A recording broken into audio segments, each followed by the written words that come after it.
Hello everyone, সবাই কেমন আছো? আশা করি সবাই খুব ভালো আছো। গোপালের ইচ্ছে আমিও কিন্তু খুব ভালো আছি। গত দুদিন কোনো রকম ভিডিও পোস্ট করা হয়নি। যতই ভাবি যে রোজ ভিডিও করব, ভিডিও পোস্ট করব, কোনো না কোনো কারণে সেটা মিস হয়েই যায়। আসলে সমস্যাটা ভিডিও করাতে নয়, ভিডিও তো হয়ে যায়, তবে ভয়েস ওভার দেওয়াটাই একটু বড় সমস্যার। কোনো দিন ভিডিও করা থাকলেও ভয়েস ওভার দেওয়ার জন্য সেটা পোস্ট করাই হয় না। মনে মনে শুধু একটাই ভয় হয় যে আমি যে ভিডিও করছি সেগুলো আদেও কেউ দেখবে। এই ভেবেই কত ভিডিও আমার ফোনে পড়ে রয়েছে, সেগুলো পোস্টই করা হয় না। আবার কোনো সময় মনে হয় কে দেখলো কে না দেখলো সেটা না ভেবে নিজের কাজটা নিজের মতো করে যাওয়াই ভালো, সেই ভেবে আবারও শুরু করি। তবে তোমরা যখন কেউ কমেন্ট করো বেশ ভালো লাগে, তখনই মনে হয় যে না, আবারও ভিডিও বানাবো, নতুন নতুন তোমাদের সাথে কন্টেন্ট শেয়ার করব।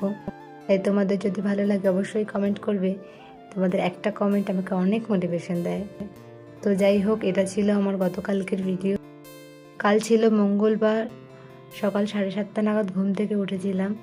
উঠেই ঘরের সমস্ত কাজ ছেড়ে নিয়েছিলাম। কদিন ধরেই ভাবছিলাম ঘরে বেশ ঝুল জমেছে, সেগুলো একটু ঝেড়ে নেব, তবে সময় আর করে উঠতে পারছিলাম না। তাই কাল ব্রেকফাস্টটা হালকা রেখে সমস্ত ঘরের ঝুলগুলো ঝেড়ে নিয়েছিলাম। কারণ সকালে যদি ব্রেকফাস্ট বানানোর থাকে তাহলে এই কাজগুলো স্কিপ হয়ে যায়। তো যার কারণে কালকে ব্রেকফাস্টটা একদম লাইটের উপর রেখেছিলাম। নর্মাল যে লিকুইড দুধ হয় সেটা আমি কোনো দিনই খেতে পারি না।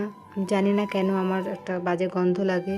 সকালে লাইট ব্রেকফাস্টের জন্য আমুল দুধ ঘরে ছিল, আর দুধ কর্নফ্লেক্স দিয়েই সকালের ব্রেকফাস্টটা সেরে নিয়েছিলাম।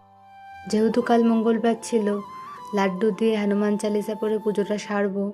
তো অনেকের কাছেই শুনেছি যে বাংলা হনুমান চালিসাটা আছে, তবে আমার কাছে ওটা নেই, আমি হিন্দিটাই পড়ি।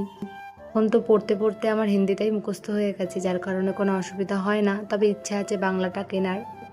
আগে একটা ভিডিওতে আমাকে একটা দিদিভাই বলেছিল যে চুল খোলা রেখে সিঁদুর পড়তে না, যার কারণে আমি চুলটা এরকম বেঁধে তারপর সিঁদুর পরেছি। বিকেলবেলা একটু সবাই মিলে গেছিলাম নৌকা চড়তে। তো আজকের ভিডিওটা এটুকুই রাখছি। দেখা হবে তোমাদের সাথে পরের একটা মিনি ব্লগে। সবাই ভালো থাকবে, সুস্থ থাকবে। ভালো লাগলে একটা লাইক করে দেবে আর ফলো করে আমার পাশে থাকবে। দেখা হচ্ছে পরের একটা মিনি ব্লগে। টাটা।